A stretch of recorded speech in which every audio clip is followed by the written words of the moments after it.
Juste avant de commencer l'épisode d'aujourd'hui, je suis vraiment ravi de vous annoncer que nous avons maintenant un Discord de détectives des affaires non résolues. C'est un lieu pour discuter des affaires avec moi et l'équipe, passer du temps avec les fans de crimes réels, obtenir des photos et update des coulisses, participer à des Q&R en direct où j'essaierai de répondre à vos questions, ou simplement pour passer du temps et discuter. YouTube essaie de plus en plus restrictif concernant les commentaires sur les chaînes de crimes réels, allant jusqu'à bloquer les commentaires sur certaines de nos vidéos sans nous consulter. Le Discord est donc un excellent moyen de s'assurer que nous aurons toujours un endroit pour partager nos pensées, théories et réactions quoi qu'il arrive. Pour participer, me suivez le lien épinglé dans les commentaires. Merci. J'ai hâte de vous y voir. Passons à la vidéo. Selon le Centre national d'information sur les crimes du Federal Bureau of Investigation en décembre 2019, il y avait plus de 87 000 dossiers actifs de personnes disparues et leurs rapports uniformes sur les crimes estiment que les États-Unis avaient environ 250 000 en 2019. Meurtres non résolus. Ce nombre augmente d'environ 6 000 chaque année. En regardant ces chiffres incroyables, il est triste de penser que l'attention est si souvent exclusivement accordée à un groupe sélectionné de dossiers non résolus encore et encore. Parce que bien sûr, aucun cas ne devrait passer entre les mailles du filet. Aucun cas ne mérite d'être oublié. Mais hélas, beaucoup le sont. Dans l'épisode d'aujourd'hui de Détectives des affaires non résolues, nous allons tenter de faire la lumière sur 3 affaires non résolues dont vous n'avez probablement jamais entendu parler.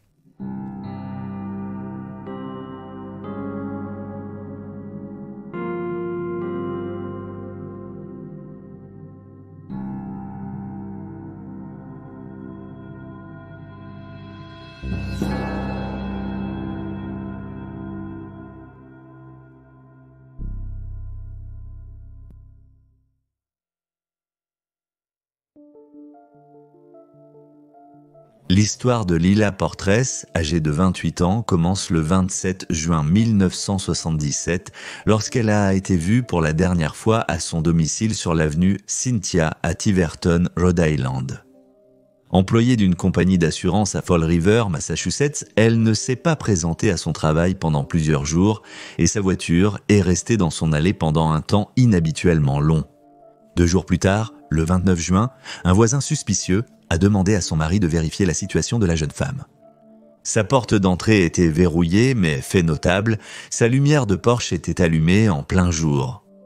Inquiets pour sa sécurité, ses voisins ont prévenu la police locale. À l'intérieur, la télé et toutes les lumières de Lila étaient allumées. Ses chats de compagnie semblaient être seuls chez lui.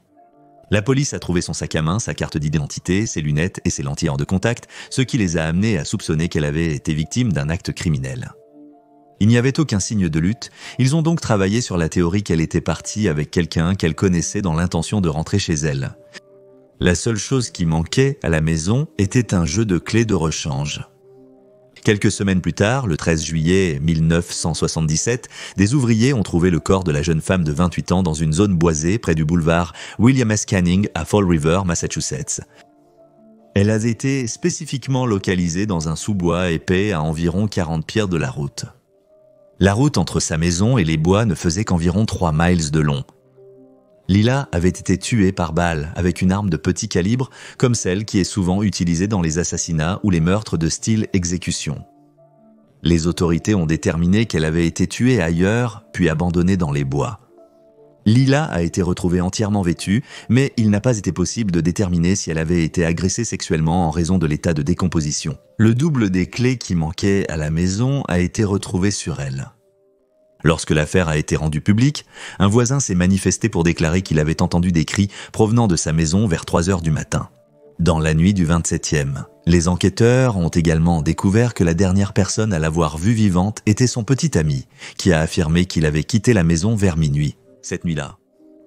Au cours de l'année suivante, la police et le Federal Bureau of Investigation ont suivi des centaines de pistes et interrogé plus de 100 personnes. Plusieurs personnes suspectes ont été identifiées, mais personne n'a jamais été inculpé en relation avec le meurtre de Lila. Étant donné que son affaire a tragiquement peu couvert par les médias, on ne sait pas grand-chose sur l'enquête qui a suivi son décès, ni sur son passé. Ce que nous savons avec certitude, c'est que Lila a déménagé à Rhode Island en 1972 après avoir épousé un homme nommé William J. Sousa. Le couple a acheté une maison ensemble mais a divorcé 3 ans après. Au moment de son décès, Lila avait prévu de prendre un congé et de se rendre dans son état natal du Maine où son père vivait toujours, travaillant comme ingénieur. Il y a beaucoup de théories sauvages qui sont spéculées en relation avec le cas de Lila, bien que la plupart d'entre elles ne peuvent pas être étayées. Selon les rumeurs locales, il y avait une rumeur parmi les collègues de la jeune femme de 28 ans qu'elle avait une liaison avec un officier de police. On ne sait pas si des officiers ont été interrogés en relation avec l'affaire ou s'il y a une quelconque vérité à cette allégation. Il a également été suggéré que peut-être Lila est tombée sur quelque chose de suspect dans son travail, tandis que d'autres ont souligné la manière soignée dont elle a été exécutée et jetée. Le petit calibre de l'arme et d'autres éléments ont conduit beaucoup à soupçonner un possible coup monté dans cette affaire. Cependant, Lila était décrite comme une extravertie avec beaucoup d'amis et une passion pour les animaux errants. Il semble extrêmement étrange de penser qu'elle aurait pu se retrouver mêlée à une activité criminelle, bien que cela ne soit pas hors du domaine du possible. En 2019, le cas de Lila a été présenté sur un paquet de cartes à jouer de dossiers non résolus qui ont été distribués dans les prisons à l'échelle nationale. Son affaire, qui a maintenant plus de 4 décennies, reste non résolue, bien que les détectives travaillant sur l'affaire disent qu'ils sont proches de trouver une réponse. Toute personne ayant des informations sur l'affaire de Lila peut contacter le président directeur de Riverton au 40 16256 717.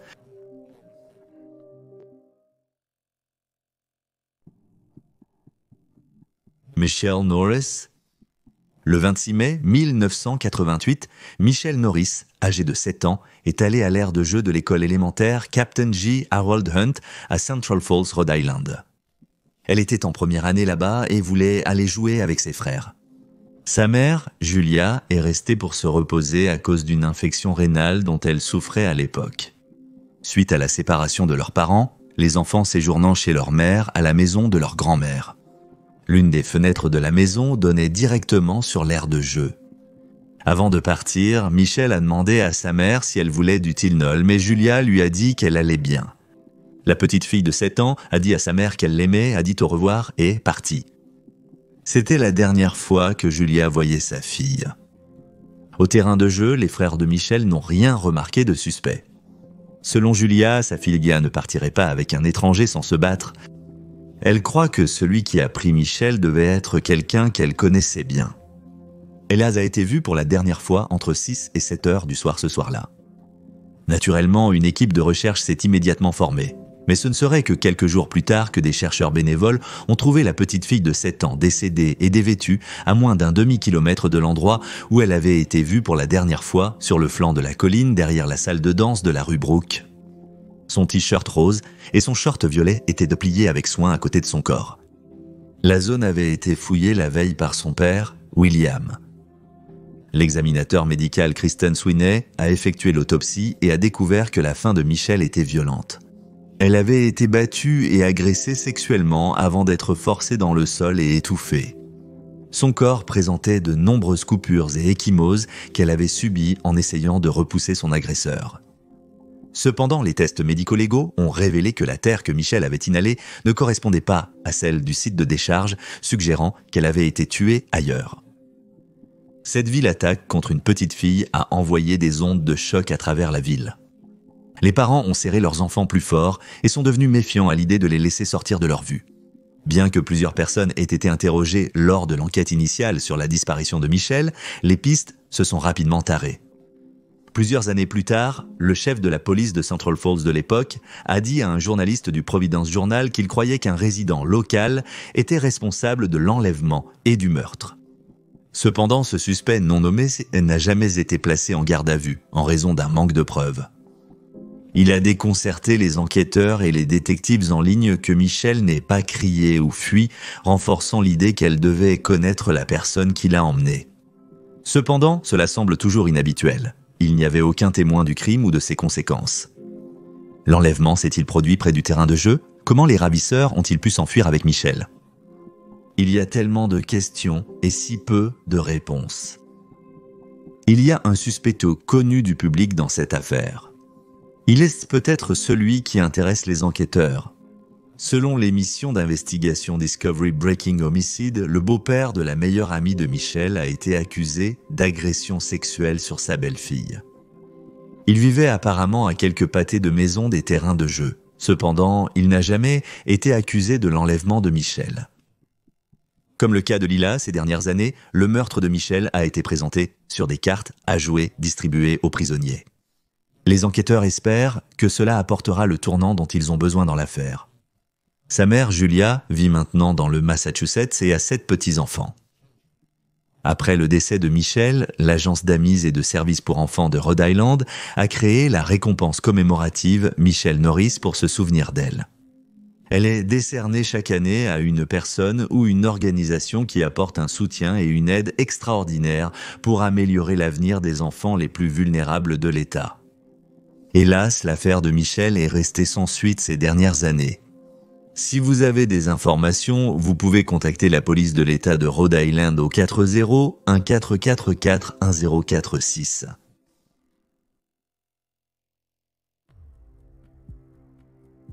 Mary Maroney. Née le 9 mai 1928, Mary Agnes Maroney était la lumière de la vie de ses parents. Michael et Catherine Maroney se sont mariés jeunes. Catherine avait 13 ans et à l'époque où elle avait 17 ans, le couple avait 2 filles, Mary, qui avait 2 ans, et Anastasia, qui avait 11 mois. Le couple vivait au 5200 avenue Wentworth à Chicago, Illinois, et était très pauvre. Michael gagnait environ 15 $ par semaine, ce qui équivaut aujourd'hui à environ 224 $.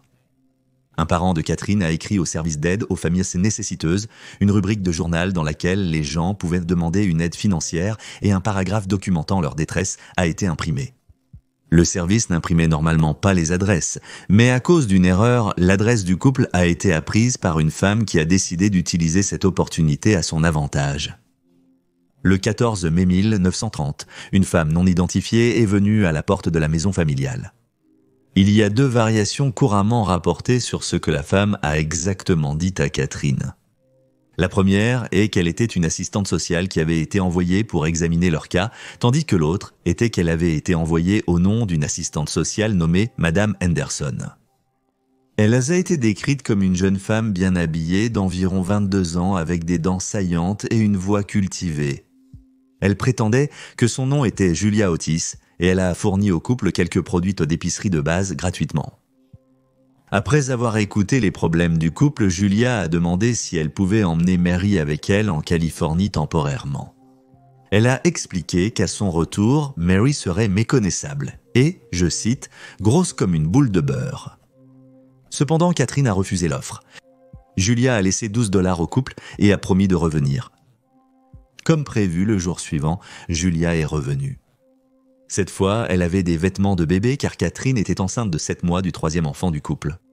La jeune femme a dit qu'elle avait arrangé pour que Michael obtienne un meilleur emploi et cette fois a proposé d'emmener Mary faire du shopping pour des vêtements et des chaussures dans un magasin à proximité. Catherine a finalement accepté. Mary aurait pleuré et refusé de partir, mais a été emmenée de toute façon. Ni Mary ni Julia Otis ne sont jamais revenus. Le lendemain, les Maroney ont reçu une lettre de la femme mystérieuse. Elle se lisait comme suit. « Veuillez ne pas être alarmé, j'ai emmené votre petite fille en Californie avec moi. J'ai engagé une infirmière spéciale pour s'occuper d'elle. Nous serons de retour dans 2 mois. D'ici là, vous serez de nouveau sur pied et nous pourrons nous occuper d'elle. Elle n'a même pas pleuré un peu. Elle est habillée comme une princesse. En attendant, je ferai tout ce que je peux pour vous remettre sur pied. Ne vous inquiétez pas pour elle ni pour rien d'autre. Quand vous recevrez cette lettre, nous serons déjà en route. » Comme toujours Julia Otis. La lettre a été écrite sur du papier à lettres d'un magasin de Chicago et des témoins pensent avoir vu Julia avec Mary alors qu'elle dictait les notes à un employé du magasin.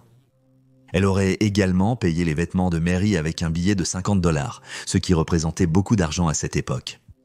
Cela a conduit à beaucoup de spéculations en ligne qu'elle était membre d'un réseau d'adoption au marché noir. La lettre n'a pas aidé à mettre le couple à l'aise. Et malgré les promesses que Julia a faites, Michael et Catherine n'ont jamais revu leur fille aînée. C'était aussi la dernière fois que Julia a contacté la famille et elle n'a rien fait pour leur fournir une aide supplémentaire. 2 semaines plus tard, une femme nommée Alice Henderson a envoyé une lettre au couple affirmant que Julia était sa cousine et qu'elle était affamée d'amour après avoir perdu son mari et son bébé l'année précédente. Elle a ajouté que leur bébé leur serait rendu sain et sauf. Cependant, tout comme Julia, on n'a plus jamais entendu parler d'Alice. Les autorités ont noté que les 2 auteurs des lettres avaient la même écriture. Les pistes dans l'enquête étaient rares. En juillet 1931, une vieille femme amérindienne nommée Martha Thompson a été trouvée en train de pousser un chariot contenant une petite fille de 3 ans aux cheveux blonds et aux yeux bleus correspondant à la description de Mary. Martha affirmait que Florence Fuller, la mère de la fille, l'avait abandonnée et implorait qu'on lui permette de la garder. Bien que les enquêteurs aient été initialement optimistes, les Maronis n'ont pas identifié la petite fille comme leur fille disparue.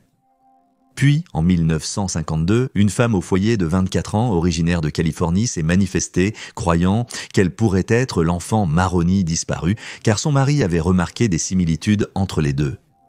Mary McClelland avait été adoptée par Charles et Nova Beck en 1930.